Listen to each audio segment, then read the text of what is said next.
வீட்டுக்கே போகல. எல்லா அப்பமும் ஆட்சி இருக்காங்க, எல்லா தலைவர்களும் இவங்க அமைச்சர் தானே, எல்லாம் இவங்க போட்டாளுங்க தானே போட்டு போயிருந்தாங்கன்னா அன்னைக்கு ஒரு பரபரப்பு. 22 உழைத்தோம், கண்டிக்கவே இல்லை. ஆனாலும் அவங்க எம்ஜிஆர் இருக்காங்க, விட்டலைக்காக இன்னும் இருக்காங்க. எனக்கு தெரிஞ்சளவு என்னுடைய அரசியல் இதில் வந்து எடப்பாடி பழனிசாமி அவர்களுக்கு எந்த விதமான சாதாரணமாக இதுக்கெடுத்தாதான் தனி மருந்தை தாக்குறது, கட்சியை தாக்குறது, கட்சி ஒழுங்கா பெருசாரு, கட்சி ஒழுங்காப்பு ஆனால் நீங்கள் ஒழுங்காப்பு மற்றொரு ஒரே பேசணுமா இல்லையா? தைப்பூசத்துக்கு நீ விட்டாங்க, பேசணுமா இல்லையா?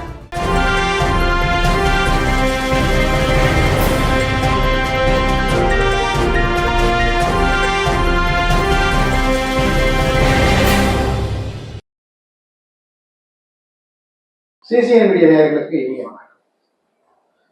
ஒன்றுபட்ட அதிமுக உருவாகும் 2026 தேர்தலில் அனைவரும் இரட்டை இலையில் நின்று வெற்றி பெறுவார்கள் என்று சசிகலா வைத்திலிங்கம் 2 பேரும் சந்தித்த பிறகு சசிகலா அவர்கள் தெரிவித்த முக்கியமான கருத்து, சசிகலா ஓபிஎஸ் விரைவில் சந்திப்பு நடக்கும். அது மட்டும் இல்ல, கூடவே பாத்தீங்கன்னா டிடிவி தினகரனும் இந்த சந்திப்பில் வந்து பங்கேற்பார் என்ற தகவல்களும் வெளிவர தொடங்கி இருக்கின்றது. 2026 தேர்தலுக்குள் மூவரும் இணைந்துதான் அதிமுகவுக்கு வந்து பிறகு தேர்தலை சந்திக்க வேண்டுமா? அதிமுக பொதுச் செயலர் எடப்பாடி பழனிசாமி அவர்கள் இவர்கள் தவிர்த்து விட்டு மெகா கூட்டணியை கட்டமைத்தாலே போதும். சசிகலா, முன்னாள் முதலமைச்சர் பன்னீர்செல்வம், அமமுக பொதுச் செயலாளர் டிடிவி தினகரன் இவர்கள் வருகை நமக்கு வந்து எந்த விதத்திலும் பயன்படாது. அதனால நாம் மெகா கூட்டணியை கட்டமைத்தாலே போதும் என்ற செயல் தீவிரமாக இறங்கியிருக்கிறாரா என்பது பற்றியும் பல்வேறு கேள்விகளுக்கு பதிலளிக்க இணைந்திருக்கிறார். திராவிட முற்போக்கு மக்கள் கட்சி நிறுவன தலைவரும் முன்னாள் சட்டப்பேரவை உறுப்பினரும் அரசியல் விமர்சகரும் மருத்துவருமான ஸ்ரீதரன். வணக்கம் சார். வணக்கம். இதில் பார்த்தீங்கன்னா விரைவில் ஓபிஎஸ் சசிகலா சந்திப்பு நடக்கும் அப்படின்னு பேச்சையும் வந்து எதிரொலிக்க தொடங்கி இருக்கிறது. ஆனால் இதெல்லாம் பற்றி கொஞ்சம் கூட கவலைப்படாமல் இபிஎஸ் அவர்களை வந்து மெகா கூட்டணியை கட்டமைக்க வேலையில் இறங்கிட்டாரு அப்படின்னு ஒரு சாராரும் வந்து பேச ஆரம்பிச்சிட்டாங்க. இவர்கள் 3 பேர் இல்லைன்னா கூட பரவாயில்ல, அவர் வேறு விதமாக வந்து தேர்தலை எதிர்கொள்ள தயாராகிட்டாரு அப்படின்னு ஒரு கருத்தும் வந்து பரவலாக பேசப்பட்டு வருகிறது. அதற்கான வந்து அறிகுறிகளும் வந்து தென்பட தொடங்கி இருக்கிறது. இவர்கள் 3 பேர் வந்தாதான் 2026 தேர்தலை எதிர்கொள்ள முடியுமா, இல்லை 3 பேர் தவிர்த்து தேர்தலை எதிர்கொள்ள தயாராகிட்டாரா என உங்கள் பார்வையில்? அதாவது நானும் முன்னாள் அமைச்சர் அரங்கனை அவர்களும் பேசிக்கிட்டு இருந்தோம். இப்போ சசிகலா இல்லை, இப்போ இந்த சசிகலா ஜெயிலிருந்து வெளியே வரும்போது பேசிட்டு இருக்கும்போது மிகப்பெரிய ஒரு கூட்டம் இருந்தது. வரவேற்பு 25 மண்டலம் எல்லாருமே பார்த்துருந்தோம் நாட்டில். அப்போ நாங்கள் என்ன பேசிட்டோம்னா, ஒரு நல்ல வாய்ப்பு 2 இதை செய்யணும் அப்படின்னா ஒரு ஆலோசனை சொன்னார். 1, இந்த அம்மா நேராக போய் தலைமை கழகத்துக்கும் ஜெயலலிதா அம்மா இருந்த இடத்துக்கும் போயிட்டு தலைமை கழகத்தில் போய் எம்ஜிஆர் சிலைக்கும் ஜெயலலிதா சிலைக்கும் மாலை போட்டுட்டு வீட்டுக்கே போகாம எல்லா அப்பமும் ஆட்சி இருக்காங்க இல்லையா, எல்லா தலைவர்களையும் இவங்க அமைச்சர் தானே, எல்லாம் இவங்க போட்டாளுங்க தானே போட்டு போயிருந்தாங்கன்னா அன்னைக்கு ஒரு பரபரப்பாயிருக்கு. அடுத்த மறுநாள் பொதுமக்களுக்கு பேட்டி கொடுத்து எப்படி 96ல் ஜெயலலிதா அம்மா வந்து பொதுமக்கள்கிட்ட மன்னிப்பு கேட்டாங்களோ, நான் செஞ்சது தவிர இனிமேல் இந்த தவறை செய்ய மாட்டேன், மன்னிப்பு கேட்கிறேன் பொதுமக்கள்கிட்ட மன்னிப்பு கேட்டாங்களோ, அந்த மாதிரி பொதுமக்கள்கிட்ட மன்னிப்பு கேட்டுட்டு 3வதாக நம்ம போட்ட ஆளுங்க அவங்க எப்படியோ இருந்துட்டு போறாங்க, அவங்களெல்லாம் வீட்டுக்கு போய் பார்த்து எல்லாத்தையும் ஒன்று சேர்த்து கட்டமைப்பாக நின்று 2021 எலெக்ஷன் நின்றுருந்தா இவங்க நிற்க முடியாது. நிற்காம இதெல்லாம் ஒன்றா இருக்கு அப்படி சொல்லியிருந்தாருன்னா தாங்கன்னா நல்லா இருந்திருக்கும். பிடிக்கலையா, உங்களை சேர்க்கலையா, நீங்கள் ஒன்றும் அமைதியாக இருக்கும். எத்தனையோ கட்சிக்காரர்கள், எத்தனையோ கட்சியை உழைத்தவர்கள், 22 உழைத்தவங்க கண்டுக்கவே இல்லை. ஆனாலும் அவங்க எம்ஜிஆருக்காக, விட்டலைக்காக இன்னும் அப்படி இருக்காங்க. அந்த மாதிரி இருந்திருந்தீங்கன்னா நீங்கள் சொல்கிறது நியாயம். பொதுவாக தொண்டர்கள் யார் பக்கம் இருக்காங்க, அதுதான் பிரச்சனை. அது எடப்பாடி பழனிசாமி தன்னுடைய கட்டுப்பாட்டில் எல்லாரையும் வச்சிருக்காரு. அப்புறம் மாவட்ட செயலாளர்கள் ஒரு பக்கம் தான் பெரும்பான்மையா எம்எல்ஏக்கள் பண்ணியிருக்காங்க, எம்பிக்கள். எந்த கேஸ் போட்டாலும் நான் பொதுக்குழு உறுப்பினர் பெரும்பான்மையா இருப்பாங்க, அவங்களோட செயற்குழு தேர்தலானே அதுதான் முடிவு எடுக்கும். இதில் ஒன்றும் இது பண்ண முடியாது. அன்லெஸ் அதர்வைஸ் ஒரு அசாதாரணமான சூழ்நிலையாகி அந்த அரசியல் எதுவும் நடக்கலாம். ஆனால் எதுவும் சாத்தியம் இருந்தாலும் ஒன்று எனக்கு தெரிஞ்ச அளவில் என்னுடைய அரசியல் ஞாபகம் இதில் எடப்பாடி பழனிசாமி அவர்களுக்கு எந்த விதமான சேதாரமும் வரப்போவதில்லை தேர்தல் ஆணையத்திலிருந்து. ஆனால் 20 பொதுக்குழு உறுப்பினர்கள் இன்னைக்கு ஏதாவது ஒரு எதிர்ப்பு தெரிவிச்சிருக்காங்களா? தெரிவிக்கல, அமைதியா இருக்கு. அப்ப என்ன அர்த்தம்? எல்லாருக்கும் தெரியும் யாராவது ஒருத்தர் தான் கட்சி நடத்த முடியும். எல்லாரும் ஆளாளுக்கு அமலம் பண்ண முடியாது. எல்லாருக்குமே தலைவராகணும், எல்லாருமே பொதுச் செயலாளர் எப்படி முடியும்? ஒரு தலைமையின் கீழ் செயல்படுவதுதான் சிறப்பு.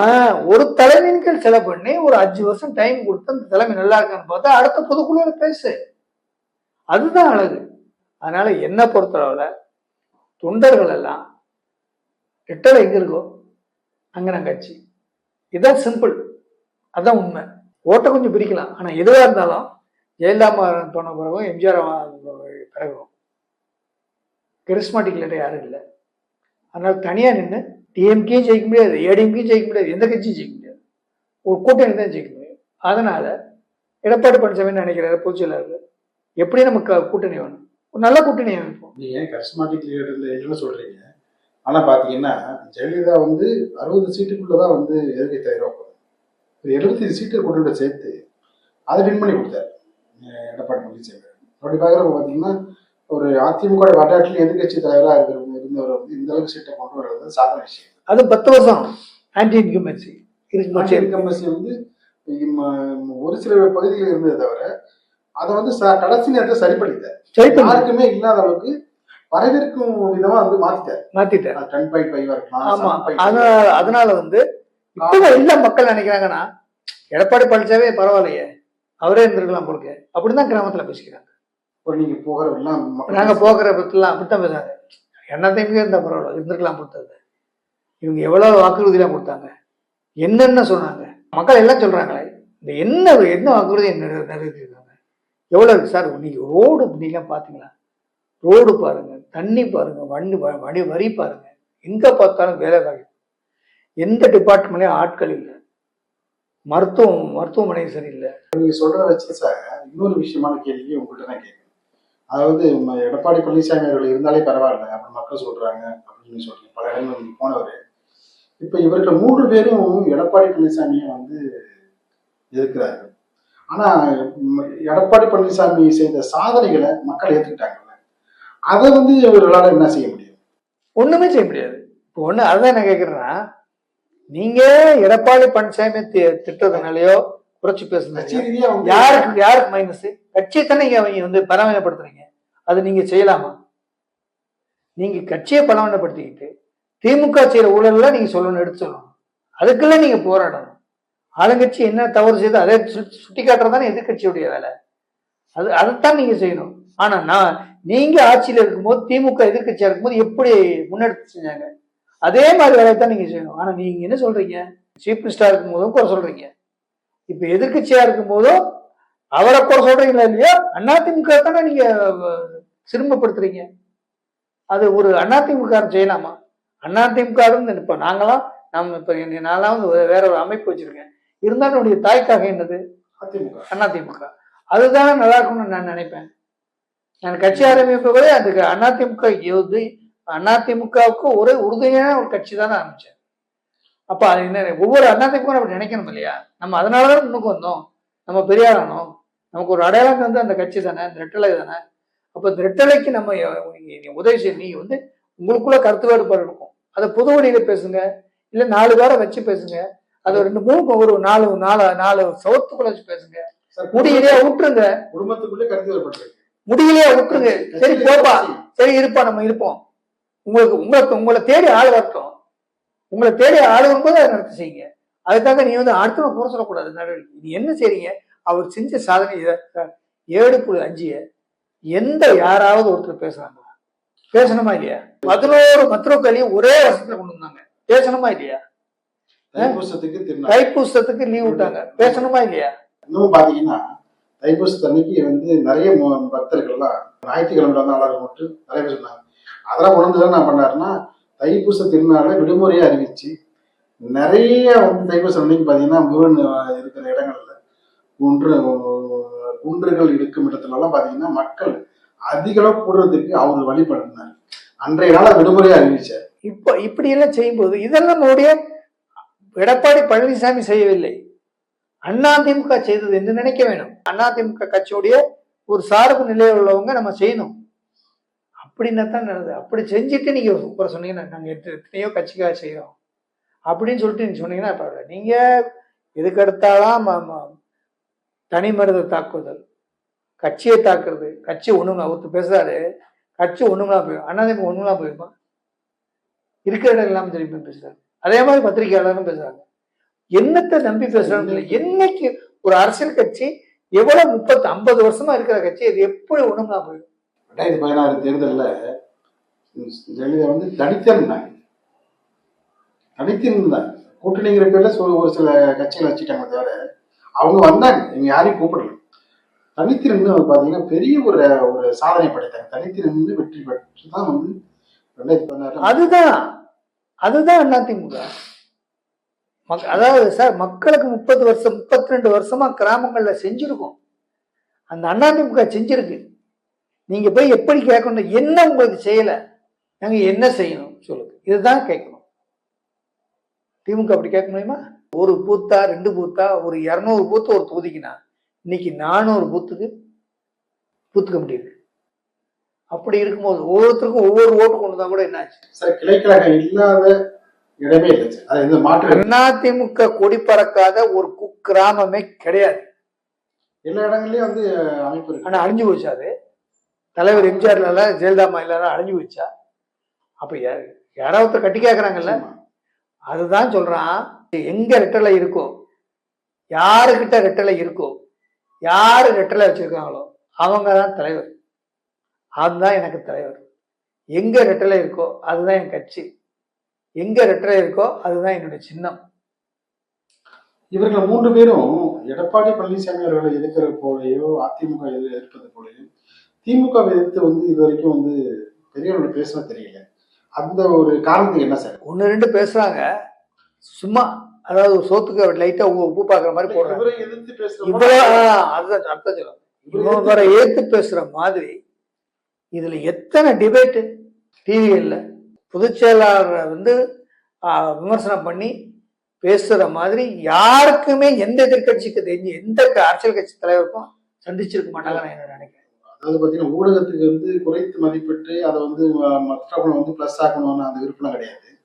அவர்களுடைய வந்து அன்றைக்கு நடந்த விஷயங்களை எடுத்துதான் வந்து விவாதம் பண்றாங்க. நீங்க பண்ணுங்க, தப்புல விவாதம் பண்ணி தீர்வு சொல்லுங்க, இது இப்படின்னு சொல்லுங்க. விவாதத்துல வந்து என்ன சொல்லணும், இந்த மாதிரி கருத்து இந்த 2 குரூப் சொல்லுது, இந்த மாதிரி கருத்து இந்த 2 பர்சன் இந்த கெஸ்ட் சொல்றாங்க, ஆனா தீர்வு என்ன அப்படிங்க சொல்லுங்க.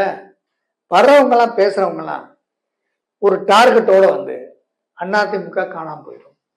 என்ன அர்த்தத்தில் சொல்றாங்கன்னு எனக்கு தெரியல. அவங்க எல்லாம் போய் கிராமத்துல பாக்குறாங்களா, பார்த்துட்டு வந்துதான் பேசுறாங்களா? அதிமுக அழிஞ்சு போயிடும், அதிமுக ஒண்ணுமனா போயிடும், அதிமுக பிஜேபி கூட அடமானம் வச்சிரும், அதிமுக பிஜேபி கூட அடமானம் வச்சிரும். இன்னைக்கு இருக்கிற மெம்பர்ஷிப்லயே ஒவ்வொரு கட்சியும் மெம்பர்ஷிப் எடுத்துட்டா அதிகமான மெம்பர்ஷிப் உள்ள கட்சி அதிமுக தான்.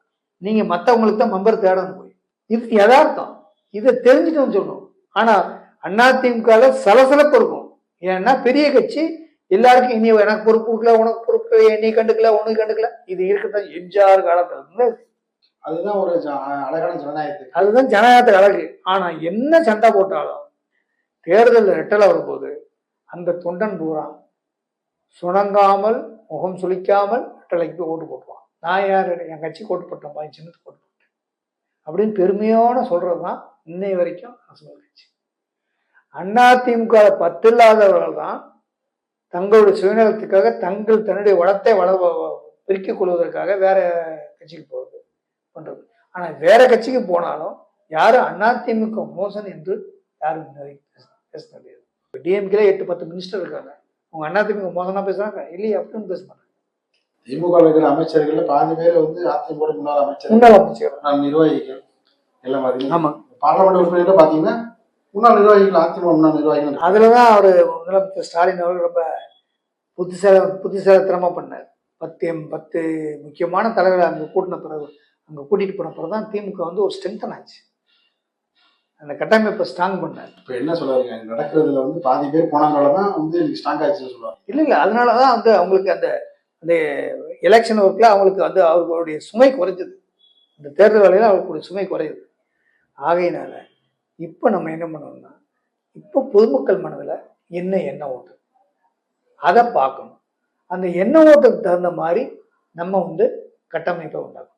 அந்த கட்டமைப்பு என்ன, கூட்டணியை, அந்த கூட்டணி வந்து தேர்தலில் ஜெயிக்கிற மாதிரி இருக்கும். இல்லை என்றால் திமுக தோற்கடிக்க கஷ்டம். இல்லை, இவர் இந்த அளவுக்கு இவர்கள் 3 பேருடைய பேச்சையும் பொருட்படுத்தாம மௌனமா இருக்காரா? பின்னணியில வந்து ஒரே ஒரு விஷயம் தான் சொல்றேன். இப்ப இப்படியே சண்டை கொடுத்துருக்காங்கன்னு வச்சுக்கேன், தேர்தல் வரைக்கும் ஒண்ணுமே நடக்கல, இவங்க யாரு கூட்டு போவாங்க? இந்த இப்படி பேசிக்கிட்டு இருக்கலாம், யாரு கூட்டு போவாங்க? தெரியாம யாரு கூட்டு போவாங்க? அது கடந்த தேர்தலில் வந்து வேற எதுவுமே எதிர்கொடுத்து அப்படின்னு சொன்னாங்க. அப்படி போட்டு நீங்க இப்படி அதிமுக பேசலாம் அதானே கேட்கறாங்க. நீங்க அப்படி ஒரு உங்களுக்கு மன வெறுப்பாகி போச்சு, வேற சின்னத்துக்கு ஓட்ட போட்டீங்க, வேற ஒரு சின்னத்துக்கு போட்டு திருப்பி வந்து அதிமுக வந்து எனக்கு அதிமுக ஒண்ணு சேர்க்க போறேன், காப்பாற்ற போறேங்கன்னா என்ன நியாயம்? எப்படி நம்புவாங்க? நீங்க அப்படி ஒண்ணு சேர்க்கலாம், பேசாம இருந்துட்டு தேர்தல் வந்து ரெட்டலைக்கு ஓட்டு போட்டீங்கன்னா உங்கள்கிட்ட நியாயம், உங்கள்கிட்ட 10 இருக்கு, என்னை ஒதுக்கி. ஆனால் என்னுடைய சின்னத்தை நான் கை விட்டு கொடுக்கல, என்னுடைய சின்ன இரட்டலை சின்னம், அது உனக்கு மட்டும் சொந்தம் இல்லை, எனக்கு சொந்தம் அப்படின்னு பேசிடுவோம். அப்படி பேசலைங்க, வேற சின்னத்துக்கு ஓட்டு போடுறீங்க, அப்புறம் வந்து திருப்பி நான் ஒன்னாத்துக்கு வந்துடுறேன்றீங்க. என்ன இது? இதெல்லாம் பார்த்தா கொஞ்சம் சிராய்ப்பை சரி பண்ணிக்கலாம், ஆயின்மெண்ட் வாங்கி போட்டு கொண்டேன் வேற வழி அப்படி போட்டுட்டு அந்த சிராய்ப்பை எடுத்துட்டு கூட்டி நல்லா அவ்வளோ பண்ணுவோம் அப்படிங்கிறத பண்ணுவோம். அதுதான் சிறந்த ஆளுமை. எடப்பாடி பழனிசாமி அவர்கள் இந்த வேலையில தீவிரமா இருக்காரு. இவர்கள் சொன்னதே வந்து பொருட்படுத்தல, இதுல வந்து ரொம்ப தீவிரமா இருக்காரு. கூட்டணி கட்டமைக்கிற மாபெரும் கூட்டணியா வந்து மாத்திர வேலையில தீவிரமா இறங்கிட்டாரு. அதுதாங்க நான் அதான் அன்னையும் சொல்றேன், அதான் கரெக்ட் ஸ்ட்ராட்டஜி. அவர் அந்த வழியில கரெக்டா போறாரு. நீ வேணா பாருங்க, 2026 தேர்தல் அதிமுக தலைமையில ஒரு நல்ல கூட்டணி அமையும், ஆட்சி அதிமுக தான் அமைக்கும், அது மாற்று கருத்தே கிடையாது. உங்க நம்பிக்கை நிறைவேற சிசிஎன் மீடியா சார்பாக இதை கணிந்த நீங்க நன்றி நேயர்களே. சிசிஎன் மீடியா நேயர்களுக்கு உங்களுக்கு இந்த பதிவு அரசியல் ரீதியாக விரும்பக்கூடியதாக இருந்தால் ஷேர் பண்ணி, லைக் பண்ணி, சப்ஸ்கிரைப் பண்ணி ஆதரவு தருமாறு கேட்டுக்கொள்கிறேன். நன்றி, வணக்கம்.